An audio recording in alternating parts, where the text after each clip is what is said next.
Apple touts its App Store as being a, quote, safe and trusted place. But according to a Washington Post investigation, more than 1,500 complaints of unwanted sexual behavior have been made against several popular social networking apps found in the tech company's App Store. And some of those so-called random chat apps often target children. Reed, so, as a parent, I read this story and it's just terrifying, but you also have to think, what kind of stranger chat app is ever safe? I mean, they say that there are some controls on them, but anytime you're chatting with strangers and you're underage, that's a potentially explosive situation, isn't it?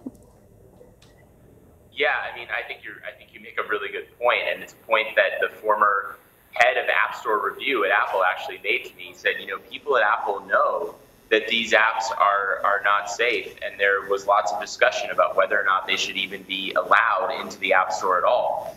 They decided that they would allow them as long as the apps had some sort of way for users to flag inappropriate content. So all of these apps have those ways to do that, but these are really small companies. Yeah, my problem with that as a parent is that you have to flag the content after it's happened. So, that inappropriate image has already been flashed across your kid's screen, so it's the sort of the after the fact reporting, which is problematic as a parent. So who is responsible for policing the App Store, Reed, and how is that done exactly? Well, really, it's not Apple. It's the apps themselves. And like I said, that's a problem because some of these apps are, nobody knows who even owns them. They're based overseas. They're hidden through a series of shell companies. And Apple is very secretive. They don't exactly say how they police the App Store. They do respond to complaints sometimes, and they say that they are always evaluating them. But as I learned from the former head of the App Store, Apple doesn't even look at these reviews. They're not even doing what we did at the Washington Post, which is scan them using some machine learning software to find these reports buried in the tens of thousands or hundreds of thousands of reviews. Right. Okay. So explain, if you will, how these so-called random chat apps work exactly. Well, most of them, you log on, you open up the app, you create an account, and pretty much instantly you are being asked if you want to chat with so-and-so username from somewhere in the world. And you either hit accept or decline. And then if you hit accept, boom, you're basically Skyping with a stranger who could be anyone, anywhere in the world at any age. And these apps are popular with young kids. I mean, to me, that's a no-brainer. Just right there, like the one-line description of that app, it should be 18 or over, right? Because if you're chatting with adults, it shouldn't, random adult strangers, you shouldn't be able to connect with minors. It seems to me, but hey, call me crazy. No, I mean, you sound like a parent who is pretty savvy about this stuff, but the parents I spoke to felt that they were sort of duped by Apple here, because Apple says in its marketing that, look, we actually scan the App Store, we vet every single app that's on there, especially for content that could be harmful to kids. So these parents who found their kids were using these apps and had gotten into some pretty bad situations told me that, they were really just surprised. They didn't think this would exist on the App Store. Unfortunately, I feel like the moral of the story is, if you're a parent, don't believe the hype from Apple or from any of these app manufacturers. You have to sort of look at this all with a very cynical eye. So, these types of stranger chats are different from more traditional social media apps. That's where I think parents are getting sucked in, because we've reached a comfort level, right, with Facebook and Instagram. We understand how those work, and we feel like, all right, I can handle it. It's safe enough. But this is a different level, right, Reed?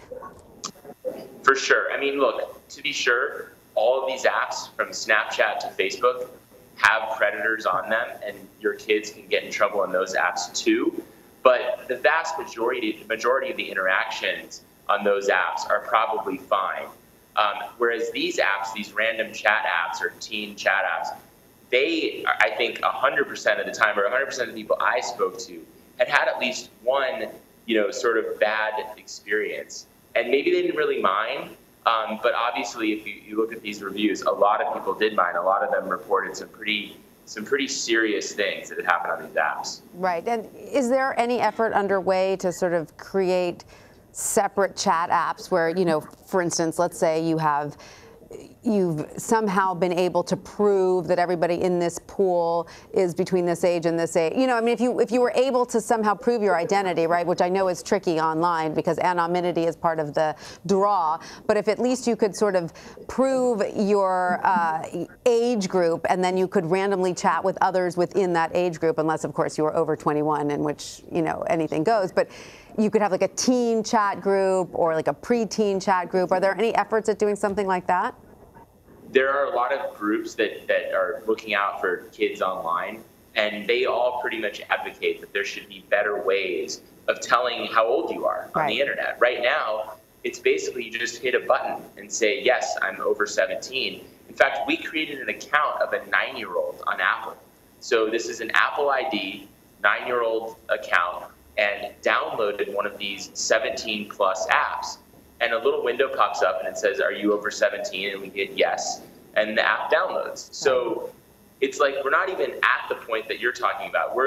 Even when Apple knows that you're under 17, they still allow you to download these apps. And by the way, conversely, Reed, there'd be plenty of people out there who'd love to pretend they were under 17, right, to get into these chat rooms. We know. So, I mean, clearly, children are more at risk using these apps, and there need to be more protections in place where they are involved. But so, is this just a clear case of greed? That the app stores are a little slippery about it because they simply make more money? So Apple is collecting a percentage of the revenue from these apps, and they do have in-app purchases where people can gift each other virtual goods, and that can be sort of cashed out for rewards, which is a whole other issue in itself. But the money that we're talking about here is a drop in the bucket in terms of Apple's earnings. So I think there's also this philosophical debate that happens in Silicon Valley between free speech and protection of people on these platforms. But I will say that this is one of the reasons we didn't look at Google as closely, is that Google doesn't claim to be as closed or vet these apps as carefully. In fact, they allow you to download apps outside of the App Store, which Apple doesn't do. So it's really, to me, just a question here in the narrow focus of Apple of marketing versus reality. Right, because like you said, parents sort of trust Apple more than Google for exactly the reason that you outlined. So if that trust is misplaced, parents should know, if an app store is an app store is an app store and anything goes, then, that should be clear. But I think that right now there's an image, like you said, of the Apple App Store being a little bit squeakier and cleaner than others. And maybe that's not warranted. No, that's right. And I think we do have to ask questions. And this is one of the reasons we looked at this is, what can happen to kids on the App Store? Let's say you are a kid and you're just perusing the App Store. I would actually suggest that parents do this. Search for one of these apps and then keep scrolling down after that app in the App Store and see what else pops up. Because there's some stuff that as somebody who has covered the tech industry for a while, I was shocked that these apps exist on the App Store, to be totally honest. And I tend to be someone who looks at these things with a more skeptical eye. Yes, yeah. So we all need to have your skeptical eye. Reed Albergotti, we thank you so much for joining us. Thank you for having me.